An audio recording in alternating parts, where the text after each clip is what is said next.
ጌታ ኢየሱስ ስሙ ይባረክ። ዛሬ ስለ ጌታ ስለ ኢየሱስ ክርስቶስ ደም ነው የምንነጋገረው። ፓስተር ባለፈው ሲነግረኝ የቅዱስ ቁርባን ጊዜ መሆኑንም ዝም ብዬ ሳስብ ያው አንድ ነገር ወደ ልባችሁ ያው እንዲመጣ መጸለይ ማሰላሰል አስፈላጊም ስለነበረ ከምንወስደው ከጌታ ከኢየሱስ ክርስቶስ ደም እና ስጋ ጋራ በማያያዝ እስቲ ስለ ኢየሱስ ክርስቶስ ደም እናወራለን። ዛሬ ስሙ ይባረክ። ስለ ጌታ ስለ ኢየሱስ ክርስቶስ ደም ታዲያ ከማውራታችን በፊት መቼም አንድ ነገር መነሻ አድርጎ ማውራት ጥሩ ነውና በአዲስ ጌታ ኢየሱስ ክርስቶስ ለኛ ተሰጥቶን ስለ ኢየሱስ ክርስቶስ ደም የምንለው ነገር አለን። በብሉይ ኪዳን እግዚአብሔር እንዴት ነበረ ሕዝቡን ሲታደግ ሲያድን ሲረዳ የነበረው? በምን መንገድ በምን ሁኔታ? እሱን እናያለን። መጀመሪያ ባለፈውም ተከታታይ መልካሙን የእምነት ገድል ተጋደል በሚልና ወንድማችንን በሚገርም ሁኔታ እንደዚሁ ስለ ጭንጫና ስለ አሸዋ ወይም ስለ እሾህ መሬትና ስለ መልካም መሬት የሚዘራው ዘር ምን ያህል ፍሬ ማፍራት አለበት፣ እያፈራን ነው ወይ የሚለውንም በጣም በብዙ ነገር ተምረናል። ጌታ ይባረክ። እግዚአብሔር በዚህ ቦታ ላይ እየተናገረን ስላለው እየላከው ስላለ መልእክት ስሙ ይባረክ። እንግዲህ ቅድም እንዳነበብኩላችሁ ደም ሳይፈስ ስርየት የለም፣ እንደ ሕጉም ከጥቂት በቀር ነገር ሁሉ በምን ይነጻል? በደም ይነጻል ይላል እግዚአብሔር ቃል። እንግዲህ እንደምናውቀው ደም ሕይወት ያለበት ስለሆነ ሕያውነት ያለው ስለሆነ የማንጻት እና የማጽዳት ኃይልና ጉልበት አለው። ስለዚህ ጌታ ኢየሱስ ክርስቶስ ለእኛ ከመሰጠቱ በፊት በብሉይ ኪዳን እንዴት ነበረ እግዚአብሔር ሕዝቡን ሲታደግ የነበረው? እንዴት ነበር ከኃጢአታቸው ሲያነጻቸው የነበረው? እንዴት ነበር ሰውና እግዚአብሔር ሲታረቁና ሲገናኙ የነበረው? ከሱ መነሻ እናደርጋለን። በመጀመሪያ የእግዚአብሔር ቃል በዘሌዋውያን 7:37 እና 17:11 ላይ ያለውን ቃል ላንብበው። የሚቃጠል መስዋዕትና የእህል ቁርባን፣ የኃጢአትና የበደል መስዋዕት፣ የቅድስናና የደህንነት መስዋዕት ሕግ ይሄ ነው። እግዚአብሔር የሥርዓት አምላክ ስለሆነ ወግ አለው፣ ስርዓት አለው። እግዚአብሔር አንድ ነገር ሲያደርግ ሕግ አለው፣ ደንብ አለው፣ ስርዓት አለው፣ ወግ አለው ይልና በዘሌዋውያን 17:11 የሥጋ ሕይወት በደሙ ውስጥ ነውና ደሙም ከሕይወቱ የተነሳ ያስተሰርያል፣ በመሠዊያው ላይ ከነፍሳችሁ ማስተሰሪያ ይሆን ዘንድ እኔ ለእናንተ ሰጠሁት ይላል። ስሙ ይባረክ። እግዚአብሔር በዘመናት መካከል ይሰጣል። የሚሰጠው ነገር አለ። ሕዝቡን የሚታደግበት የሚያድንበት የሚሰጠው ስጦታ አለው። በብሉይ ኪዳን የሰጠው ስጦታ ከእንስሳት በሚቀርብ በሚፈስ ደም መሰረት የኃጢአት ስርየትን ያደርግ ነበር። ሕግና ደንብ ነበረው። እግዚአብሔር ሕዝቡን ይታደግ ያድን ነበረ እና በዚህ መሰረት ብዙ ነገር አለ። ጥቂቶቹን ላንሳ። አንደኛ ደሙ ከመቅሰፍት ከአደገኛ ከአጥፊው ድንገተኛ ሞት ይጠብቃቸው ነበር። በደም በብሉይ ኪዳን ያለውን የምንነገረው በብሉይ ኪዳን ላይ ደሙ ከአደገኛ ከመቅሰፍት ድንገተኛ ከሚመጣ ሞት ያድናቸው ነበር። የምታስታውሱት ቃል ነው።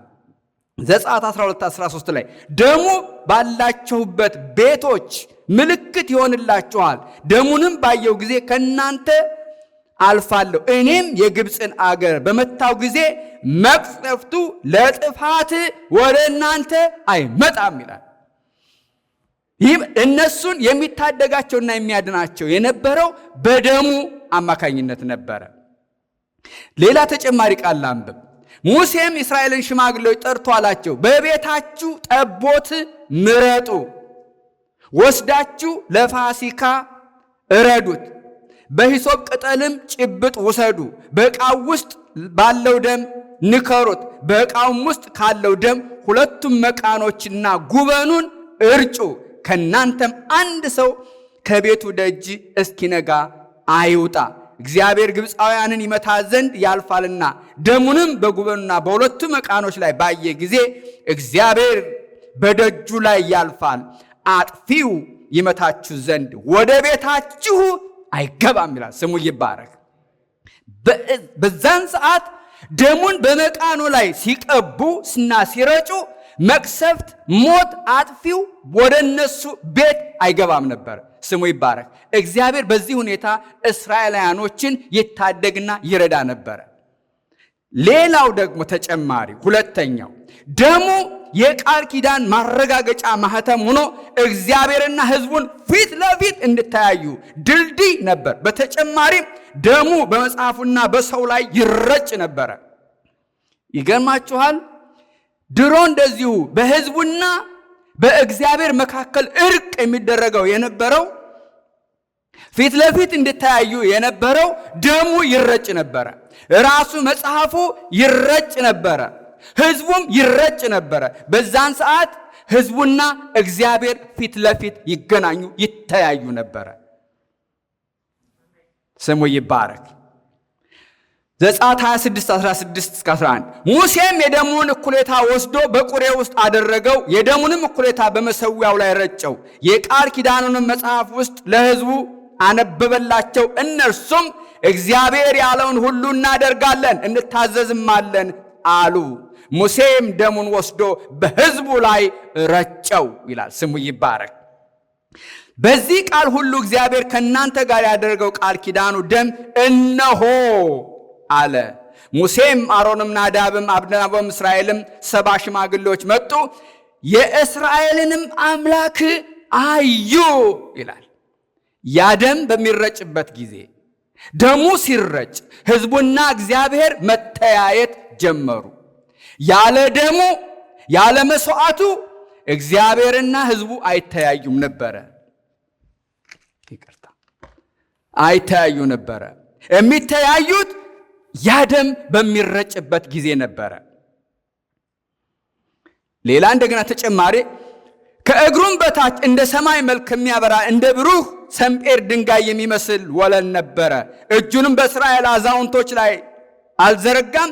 እነርሱም እግዚአብሔርን አዩ፣ በሉ፣ ጠጡም ይላል። ስሙ ይባረክ።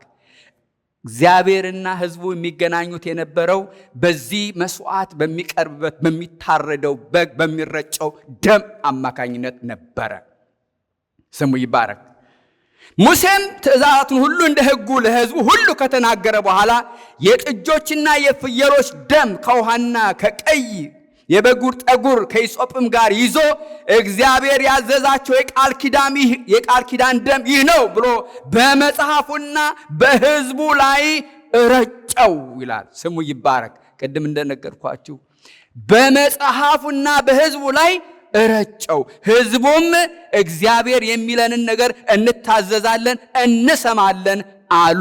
ስሙ ይባረክ። ለመታዘዝ እግዚአብሔርን ፊት ለፊት ለማየት ሕዝቡና እግዚአብሔር ሲገናኙበት ሲተያዩበት አስታራቂ የነበረው ይሄ ደም ነበረ። ስሙ ይባረክ። እንደውም በሌላ ቦታ ራሱ በአዲስ ኪዳን ምን ይላል መሰላችሁ? ደግሞም የተረጨ ልብስ ተጎናጽፏል፣ ስሙም የእግዚአብሔር ቃል ተብሎ ይጠራል ይላል ራእይ 19:13። ይሄ ቃሉ እንኳ በደሙ ሲረጭ ይበራላቸው፣ ይገለጥላቸው ነበር፣ ይታዘዙ ነበር።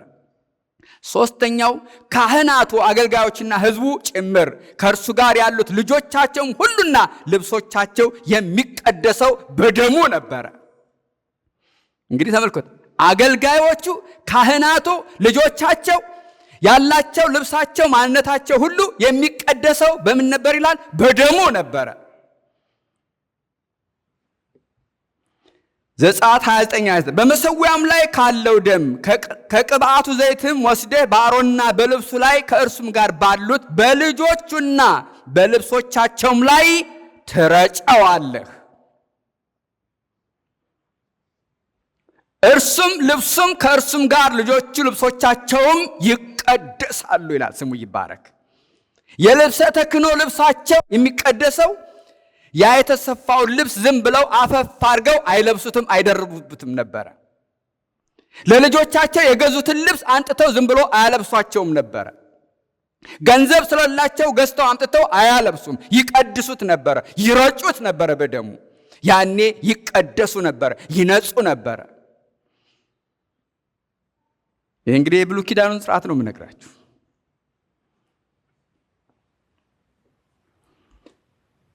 አራተኛ ደሙ የኃጢአት የበደል ማስተሰሪያ ይቅርታ የሚገኝበት መስዋዕት ነበር። ስሙ ይባረክ። በዚህ ደም አማካኝነት ይቅርታን የሚያገኙበት ኃጢአታቸው የሚሰረይበት በደሙ ነበረ። ለነገሩ በብሉይ ኪዳን የነበረው ነገር ስርዓቱ ልዩነቱ ድግግሞሽ ነበረ። የሰርክ መስዋዕት አለ፣ የዓመት አለ። ሁልጊዜ ድግግሞሽ ነው፣ በየጊዜው የሚደረግ ነው። ሁል ጊዜ ያን ነገር መደረግ አለበት። ታውቁታላችሁ። እንዳቅሙ ዋነስም ወፍም ይመጣል፣ የተለያየ መስዋዕት እንደ ችሎታው ያቀርባል። ግን ድግግሞሽ ነው። ይህን ሁሉ ግን በማድረግ እግዚአብሔርና ሕዝቡ ግን ይታረቅ ነበረ። ዘሌዋውያን 4:20 እንዲህም በወይፈኑ ይደረጋል፣ ስለ ኃጢአት መስዋዕት በታረደው ወይፈን እንዳደረገ እንዲሁ በዚያው ያደርጋል። ካህኑም ስለ እነርሱ ያስተሰርያል፣ እነርሱም ይቅር ይባላሉ ይላል። እግዚአብሔር በዘመናት መካከል ሕዝቡን የማይተው አምላክ ነው ወገኔ። እግዚአብሔር ሕዝቡን አይተውም። ቅድም እንዳነበብኩላችሁ ስጦታ አድርጎ ምን ብላቸው ሰጣቸው። በብሉይ ኪዳን የነበረው ኢየሱስ ክርስቶስ እስከሚመጣ ጊዜ ድረስ ሕዝቡና እግዚአብሔር የሚታረቁበት፣ ከኃጢአታቸው የሚነጹበት፣ እግዚአብሔርን ፊት ለፊት እንዲያዩ የሚያደርጉበት፣ ያላቸውን የሚቀድሱበት በደሙ ነበረ። ከመቅሰፍት የሚድኑበት በደሙ ነበረ። እግዚአብሔር ስጦታ አድርጎ የሰጣቸው እሱን ነበረ። አንድ ቃል ልጨምር። ከኃጢአት መስዋዕት ደም በመሰዊያው ግድግዳ ላይ ይረጨዋል፣ የተረፈውንም ደግ ከመሰዊያው በታች ይንጠፈጠፋል። እርሱ የኃጢአት መስዋዕት ነው። ይህን ቃል ሳነብ በጣም የሚገርመኝ ነገር አለ። ሌላውን ይረጨውና ከዛ በኋላ በመሰዊያው ላይ ደሙ ይንጠፈጠፍ ነበር ይላል። የኃጢአትን ጉልበት እዚህ ቦታ ላይ እንመለከታለን። ለኃጢአት ዋጋ የሚከፈል ነገር አለ ወገኔ፣ ዝም ብሎ አይደለም። ያ ደም ይንጠፈጠፍ ነበረ። እግዚአብሔር ያንን ሲያይ ነበር ምሕረትን የሚያደርገው፣ ይቅር የሚለው እሱን ሲያይ ነበረ። ያ ደም ይንጠፈጠፍ ነበረ። እሱን ባየ ጊዜ እንደ ሥርዓቱም ሁለተኛው ለሚቃጠል መስዋዕት ያዘጋጃል። ካህኑም እንደሰራው ኃጢአት ያስተሰርይለታል፣ እርሱም ይቅር ይባላል ይላል። ስሙ ይባረክ። ኃጢአታቸው ይቅር የሚባለው፣ ኃጢአታቸው የሚነጻው፣ በደላቸው ይቅር የሚባልላቸው ደም ሲፈስ ነበረ። ደም ሳይፈስ ስርየት የለም። እንደነገርኳችሁ መታረድ አለ፣ መቁሰል መድማት አለ። ዝም ብሎ አይደለም።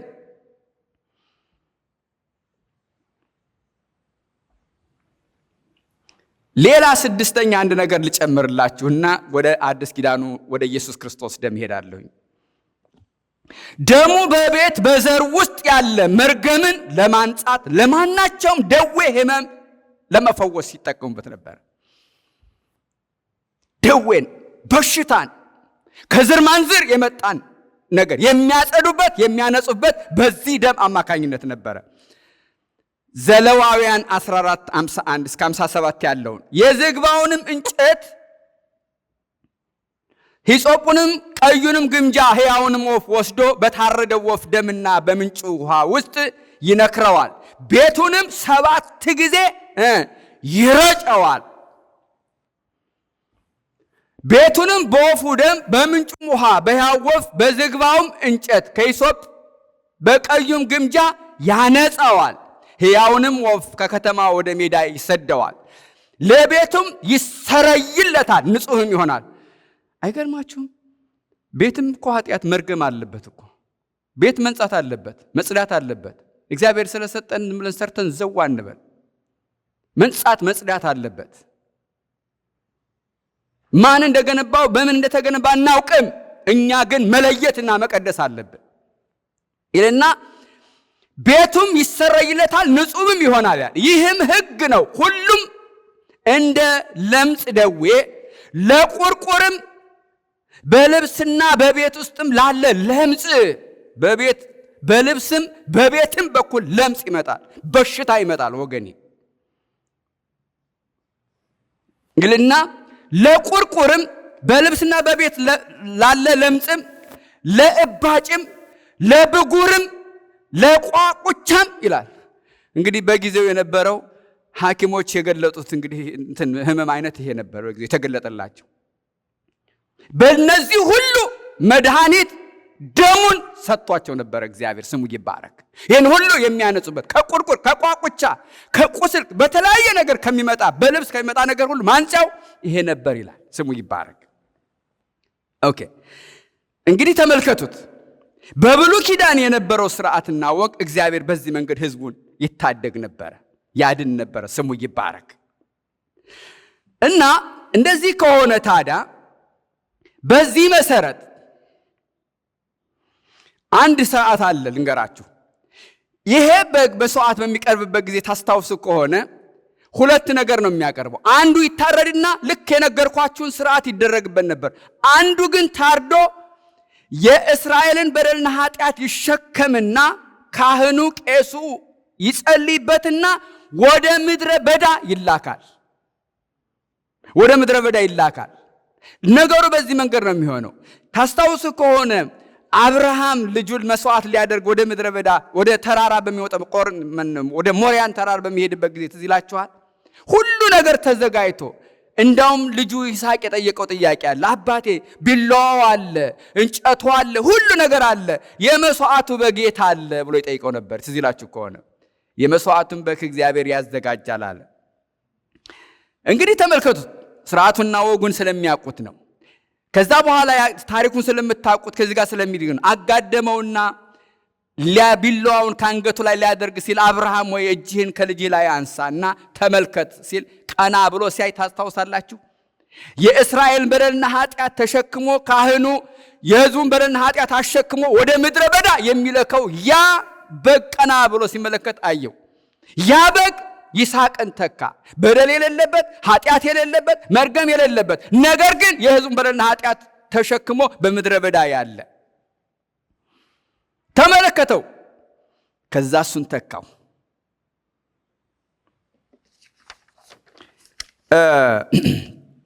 መቼም በደህንነት ላይ እግዚአብሔር በምንም አይነት ወገኖቼ ራሱ ጀምሮ ራሱ ነው የጨረሰው። ምንም ነገር የሚጨመር ነገር የለም። ታስታውስ ከሆነ አዳምና ሔዋን ከኤደን ገነት ከወጡ በኋላ እነሱ በቅጠል ራሳቸውን ሸፈኑ። ግን እግዚአብሔር ምንድነው ያደረገው? ምን እንዳረደ ምን መስዋዕት እንዳደረገ አላሳያቸውም። ነገር ግን ቁርበት አመጣና ምን አደረገላቸው ነው የሚለው? ደረበላቸው፣ አለበሳቸው። እግዚአብሔር ስሙ ይባረክ። ልበሱ እንኳን አላላቸውም፣ አመጣና አለበሳቸው። አቤት የእግዚአብሔር ምሕረትና ቸርነት! እግዚአብሔር እኮ የእንደገና አባት ነው አምላካችን። ልክ እንደዚሁ ተመልከቱ፣ እግዚአብሔር አባት እሱ ራሱ ጀመረው ደህንነትን፣ እሱ ራሱ በጌታ በኢየሱስ ክርስቶስ ይጨርሰዋል። ምክንያቱም የደህንነት ጉዳይ በራሱ በእግዚአብሔርና በእግዚአብሔር ብቻ የሚያልቅ ስለሆነ ማለት ነው። ስለዚህ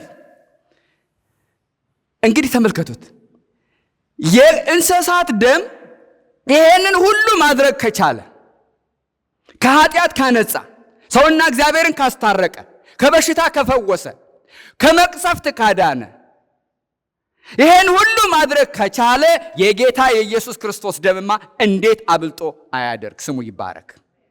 የኢየሱስ ክርስቶስ ደም ከኃጢአት ሁሉ ምን ይላል? የእግዚአብሔር ቃል ያነጻል። ከሁሉ የተሻለ ነው የጌታችን የኢየሱስ ክርስቶስ ደም። እንግዲህ ያ በግ ታርዶ ነው፣ ቆስሎ ነው፣ ደምቶ ነው። ነገር ግን በጉ በየትኛውም በግ መስዋዕት የሚቀርብ በግ በጦር አልተወጋም፣ አልተገረፈም፣ ምንም ነገር አልተደረገም። የኛ ኢየሱስ ክርስቶስ ግን ምን ሆኗል? ተገረፈ፣ በጦር ተወጋ። እሾህ ካናቱ ላይ ተደርጎበት አናቱ እስኪደማ ድረስ ቆሰለ፣ ደማ። መታረድ ብቻ አይደለም የኛ ኢየሱስ ክርስቶስ ዋጋ የከፈለው ወገኖቼ። ስለዚህ ታዲያ የእንስሳት ደም፣ የወይፈን ደም፣ የፍየል ደም ይህን ሁሉ ማድረግ ከቻለ የጌታ ኢየሱስ ክርስቶስ ደምማ እንዴት አብልጦ አያደርግ? ስሙ ይባረክ።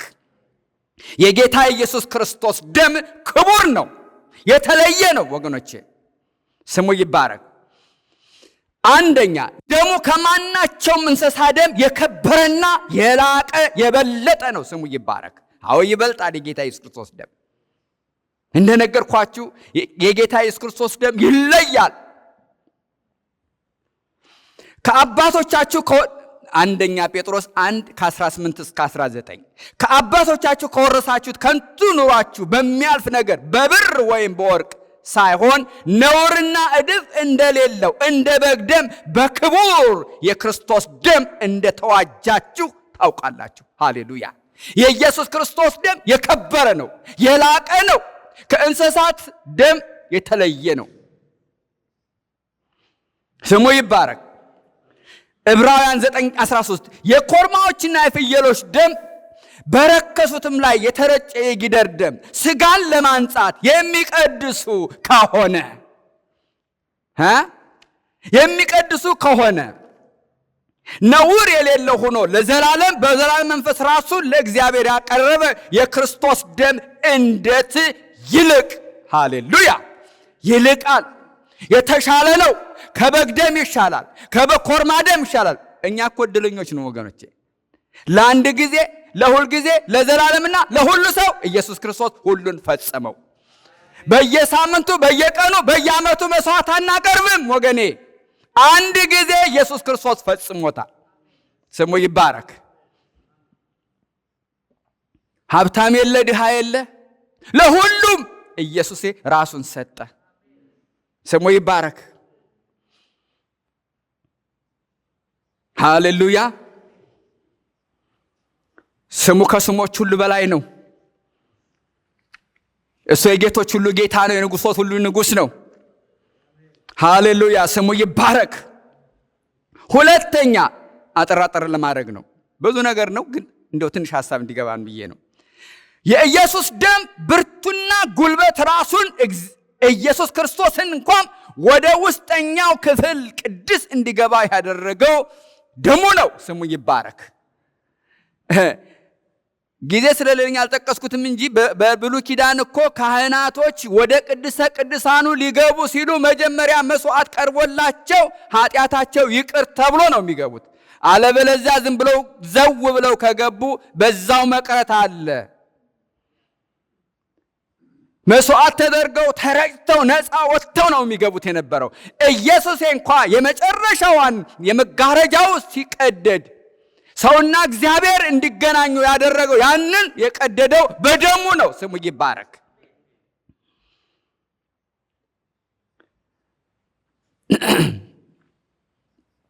ምን ይላል ዕብራውያን 9:12 የዘላለም ቤዛነትን አግኝቶ አንድ ጊዜ ፈጽሞ ወደ ቅድስት በገዛ ደሙ ገባ እንጂ በፍየሎችና በፍየሎችና በጥጆች ደም አይደለም ይላል። ስሙ ይባረክ። ስንት ጊዜ? አንድ ጊዜ ፈጽሞ አንዴ ተጠናቋል። እንደነገርኳችሁ ካህኑ የሚገባው በየሳምንቱም በዓመቱም መስዋዕት እየቀረበለት ነበረ። ኢየሱስ ግን አንድ ጊዜ ፈጽሞታል ለሁሉ ሰው። ስሙ ይባረክ። ድግግሞሽ የለም፣ አንዴ ተፈጽሞልናል። ዕብራውያን 7:22 እርሱም እንደነዚያ ሊቀ ካህናት አስቀድሞ ስለ ራሱ ኃጢአት በኋላም ስለ ሕዝቡ ኃጢአት ዕለት ዕለት መስዋዕትን ሊያቀርብ አያስፈልገውም።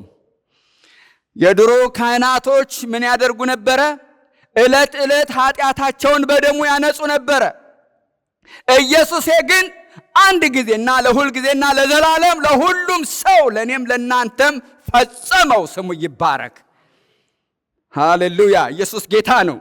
ዕድለኞች ነን ወገኖቼ። ሌላው ሶስተኛ ብዬ ያቀረብኩት የኢየሱስ ክርስቶስ ደም ከኃጢአት ሁሉ ያነጻል፣ የኃጢአት ስርየትን ይሰጣል። ስሙ ይባረክ። እንግዲህ በብሉይ ኪዳንም ደሙ ምን ያደርጋቸው ነበር? ያጸዳቸው፣ ያነጻቸው ነበረ። የጌታ ኢየሱስ ክርስቶስ ደም ደግሞ ከኃጢአት ሁሉ ያነጻል። በብሉይ ኪዳን ወገኖቼ ከጥቂቶች በቀር ይላል አይደለም? ምክንያቱም የድግግሞሽ ሕይወት ስለሆነ እንደገና ስለሚያስፈልገው በአንድ ጊዜ ሁሉ ነፃም አይጸዳም። በዚህ ጊዜ ግን በጌታ በኢየሱስ ክርስቶስ ደም ግን ምን ይላል? ከኃጢአት ምን ሁሉ ዛሬ ትንሽ የለ ትልቅ የለ ያ የለ ይሄ የለ፣ ደሙ ከኃጢአታችን ያነጻል። ሃሌሉያ ስሙ ይባረክ። እንደውም በሌላ ቦታ አይታችሁ እንዳነበባችሁት ኃጢአታችንን ከኢስት ወደ ዌስት ነው የሚለው። አንዳንድ ጊዜ በጣም ይገር ከሰሜን ኖርዝ ቢባል እኮ የሆነ ነገር አለው እንትን አለው የሆነ ጫፍ አለው። ይሄኛው ግን እዚህ ዌስት ተነስተን እንዲህ እንዙር ብንል ስንዞር እንኖራለን እንጂ አናገኘውም። ልክ እንደዚሁ እግዚአብሔር ኃጢአታችንን ምን አደረገው? አጸዳው፣ አነጻው። ስሙ ይባረክ።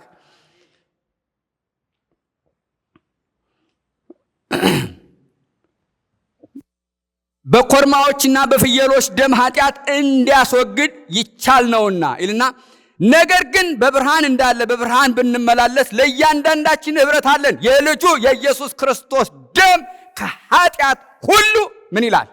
ያነጻል። ስሙ ይባረክ። ዛሬ ነፃ ወጥተናል። ዛሬ በምንም ነገር አንከሰስ ወገኖቼ። ደሙ ያነጻል፣ ያጸዳል። ስሙ ይባረክ። ከሞተ ሕሊና ራሱ ነፃ የሚያወጣው የሚያጸዳው የጌታ ኢየሱስ ክርስቶስ ደም ነው። ስሙ ይባረክ። አሜን። ሌላው የኢየሱስ ክርስቶስ ደም ቤዛችን እና መዋጃችን ነው። ቤዛ የሆነን ነው፣ የዋጀን ነው። ስሙ ይባረክ። ሃሌሉያ። ትዝ ይላችኋል ይስሐቅን የተካው ያ በግ ምንም ኃጢአትና በደል የሌለበት ከበጎቹ ከእንስሳቶች ሁሉ ተነጥሎ በምድረ በዳ ሲንከራተት የነበረ እንደገና በቃ ተጎትቶ ሂዶ መጥቶ ይስሐቅን እዛ ቦታ ላይ ሂዶ የተካ ኢየሱስ ክርስቶስም ለኛ እንደዚሁ ወገኖቼ ከሞት ታደገን። ኃጢአተኞች እኛ፣ በደለኞች እኛ፣ ነገር ግን የኛን ሞት ሞተልን። ስሙ ይባረክ። በሱ ደም ነፃ ወጣን። በሱ ደም መታረቅ ሆነልን። ሃሌሉያ። ምን ይላል? አንደኛ ጴጥሮስ 1:18-19 ከአባቶቻችሁ ከወረሳችሁ ከንቱ ኑሯችሁ በሚያልፍ ነገር በብር ወይም በወርቅ ሳይሆን ነውርና እድፍ እንደሌለው እንደ በግ ደም በክቡር የክርስቶስ ደም እንደተዋጃችሁ አውቃላችሁ ይላል። ሃሌሉያ። ተዋጀን። በምኑ? በደሙ። በምኑ? በጌታ በኢየሱስ ክርስቶስ ደም ተዋጀን። ስሙ ይባረክ። እሱ ሞቶ እኛ ሕያው ሆንን። እኛ ሞት ሲገባን እሱ ስለኛ ሞተ። ስሙ ይባረክ። ተዋጀን። ዕብራውያን 9:12 የዘላለም ቤዛነትን አግኝቶ አንድ ጊዜ ፈጽሞ ወደ ቅዱስ በገዛ ደሙ ገባ እንጂ በፍየሎችና በጥጆች ደም አይደለም ይልና፣ በውድ ልጁም እንደ ጸጋው ባለጠግነት መጠን በደሙ የተደረገ ቤዛነታችንን አገኘን። እርሱም የበደላችን ስርየት ነው። ሃሌሉያ። ተተካልን፣ ተቤዠን። ኢየሱስ ክርስቶስ የእኛን ሞት ሞተልን። ብዙ ይባላል ግን ጊዜ የለም። ስሙ ይባረክ። ወደ ሌላው አልፋለሁኝ። የክርስቶስ ደም ከሞተ ሕሊና ነፃ በማውጣት እግዚአብሔርን እንድናመልከው ያደርገናል። ስሙ ይባረክ። ቅድም ወንድሞቻችን እህቶቻችን ሲያመልኩልን የነበረው በደሙ ነው ወገኖቼ፣ በደሙ ነው። እግዚአብሔርና እኛ መገናኘት መታየት ስለቻልን ነው። ምን ይላል? ከሞተ ሕሊና ነፃ የሚያወጣን ወገኖቼ፣ ሕሊናችንና አእምሮአችን በብዙ ነገር እኮ ይደነዝዛል። የጌታ ኢየሱስ ክርስቶስ ደም ካላነጻን ሕያው የሚያደርገው የክርስቶስ ኢየሱስ ደም ነው። ዕብራውያን 9:11 ነውር የሌለ ሆኖ በዘላለም መንፈስ ራሱን ለእግዚአብሔር ያቀረበ የክርስቶስ ደም እንዴት ይልቅ ሕያውን እግዚአብሔርን ልናመልከው ይላል። ማን ልናመልከው? ሕያውን እግዚአብሔርን ልናመልከው። አምልኳችን የጣፈጠ የመዓዛ ሽቶ እንዲኖረው እግዚአብሔርና እኛ እንድንተያይ ወገኖች ፊት ለፊት እንድናየው የሚያደርገን የጌታ ኢየሱስ ክርስቶስ ደም ነው። እግዚአብሔርን ልናመልከው ከሞተ ሥራ ሕሊናችሁ ያነጻል ይላል። ስሙ ይባረክ። ከሞተ ሕሊና ነፃ አውጥቶን ገብቶንና ተረድቶን በመረዳት አምላካችንን እግዚአብሔርን እናመልከዋለን። ስሙ ይባረክ። ጌታ ኢየሱስ ጌታ ነው። የኢየሱስ ክርስቶስ ደም ብርቱ ጉልበታም ስለሆነ በሞት ላይ ድልን አሸናፊነትን ይሰጠናል። ሃሌሉያ! ከፍርሃት ነፃ የሚያወጣ ጉልበትና አቅም የሚሰጥ የጌታ ኢየሱስ ክርስቶስ ደም ነው። እሱ የከፈለን ነገር ስናስብ ነፃነታችን ይሰማናል። ራእይ 12:11 እነርሱም ከበጉ ደም የተነሳ ከምስክርነታቸው ቃል የተነሳ ድል ነፍሳቸውንም እስከ ሞት ድረስ አልወደዱም ይልና ዕብራውያን 12:14-15 እንግዲህ ልጆች በሥጋና በደም ስለሚካፈሉ እርሱ ደግሞ በሞት ላይ ስልጣን ያለውን በሞት እንዲሽር ይኸውም ዲያብሎስ ነው ይልና በሕይወታቸውም ሁሉ ስለ ሞት ፍርሃት በባርነት ይታሰሩ የነበሩት ሁሉ ነፃ እንዲወጣ በሥጋ በደም እንዲሁ ተካፈለ። ስሙ ይባረክ። እኛ ነፃ እንድንወጣ፣ ከፍርሃት ነፃ እንድንወጣ በደሙ ተካፈለ። ስሙ ይባረክ። ወገኖቼ የጌታ ኢየሱስ ክርስቶስ ደም ነፃ ያወጣል፣ ከፍርሃት ነፃ ያወጣል፣ ድፍረት እንዲኖረን ያደርጋል፣ በፊቱ እንድንቀርብ ያደርጋል፣ ከሞተ ሕሊና ነፃ እንድንወጣ ያደርገናል። ደሙ ጉልበታም ነው። ደሙ ብርቱ ነው። ሃሌሉያ! ደሙ እግዚአብሔርና ሰውን አስታረቀ። በብሉይ ኪዳን የነበረውንና በአዲስ ኪዳን ያለውን ነገር ትንሽም ቢሆን እያቀራረብኩት ነው። ደሙ እግዚአብሔርና ሰውን አስታረቀ። ስሙ ይባረክ። ያኔ ትዝ ይላችኋል እግዚአብሔርና ሕዝቡ እንዴት ሲታረቁ እንደነበረ በደሙ በመስዋዕቱ። ልክ አሁንም ቆላስይስ 1:19-20 እግዚአብሔርም ሙላቱ ሁሉ በእርሱ እንዲኖር በእርሱም በኩል በመስቀሉ ደም ሰላም አድርጎ በምድር ወይም በሰማያት ያሉትን ሁሉ ለራሱ እንዲያስታርቅ ፈቅዷል ይላል። ስሙ ይባረክ። በሰማይም በምድርም በየትኛውም ቦታና ስፍራ እርቅን ያመጣው የጌታ ኢየሱስ ክርስቶስ ደም ነው። ወገኔ ዋጋ ተከፍሎልን ነው። ስሙ ይባረክ። በደሙ እርቅን አገኘን። ራሳችን ከራሳችን ጋር ታረቅን። ከወንድሜ ጋር አብሮ መኖርን የለመድኩት በክርስቶስ ኢየሱስ ደም ነው። ይቅር ስለኩኝ ነው ይቅር ማለት የቻልኩት። በሰማይም በምድር እርቅ የመጣው በልጁ በክርስቶስ ኢየሱስ ደም ነው። ስሙ ይባረክ። ኤፌሶን 2:13 እንዲህ ይላል፣ አሁን ግን እናንተ በፊት ርቃችሁ ለነበራችሁ በክርስቶስ ኢየሱስ ሆናችሁ በክርስቶስ ደም ቀርባችኋል። ስሙ ይባረክ። በምኑ ቀረብን? በጌታ በኢየሱስ ክርስቶስ ደም ቀርበናል። ስሙ ይባረክ። እርሱ ሰላማችን ነውና ሁሉን ያዋሃደ በአዋጅ የተነገሩትንም የትእዛዛትንም ግሽሮ በመካከል ያለውን የጥል ግድግዳ በሥጋው ያፈረሰ፣ ይህም ከሁላችሁ አንድ አዲስ ሰው በራሱ ይፈጥር ዘንድ ሰላምንም ያደርግ ዘንድ ጥልንም በመስቀሉ ገድሎ በእርሱ ሁላችን በአንድ አካል ከእግዚአብሔር ጋር ያስታርቅ ዘንድ ነው ይላል። ስሙ ይባረክ። ከአብ ጋር ያስታረቀን፣ ከራሳችን ጋር ያስታረቀን፣ ከሰዎች ጋር ያስታረቀን፣ አንድ ያደረገን፣ እግዚአብሔርና እኛ እንድንተያይ ያደረገን የልጁ የኢየሱስ ክርስቶስ ደም ነው። ወገኔ ስሙ ይባረክ። አንድ መጨረሻ ሐሳብ ልጨምርና እንጨርሳለን። ደሙን በእምነት በመርጨት በአጥፊው ነፃ መውጣትና መፈወስ። ስሙ ይባረክ። ከአጥፊው ከነፍሰ ገዳዩ አሁንም ነፃ የምንወጣው በልጁ በክርስቶስ ኢየሱስ ደም ነው። ትዝ ይላችኋል፣ በመቃናቸው ላይ ደሙን ይረጩ ነበረ። አጥፊው እነሱ ቤቱን የተገባውን ደሙን ካየ በኋላ አልፎ ይሄድ ነበር። ዛሬ እኛን ሞት ያለፈን፣ ልጆቻችን ሞት ያለፋቸው፣ አካባቢያችን ሞት ያለፈው በልጁ በክርስቶስ ኢየሱስ ደም ነው። ስሙ ይባረክ። ዛሬ አካላዊ የሆነ ደም አንረጭም፣ ነገር ግን በእምነት እንረጫለን። ስሙ ይባረክ።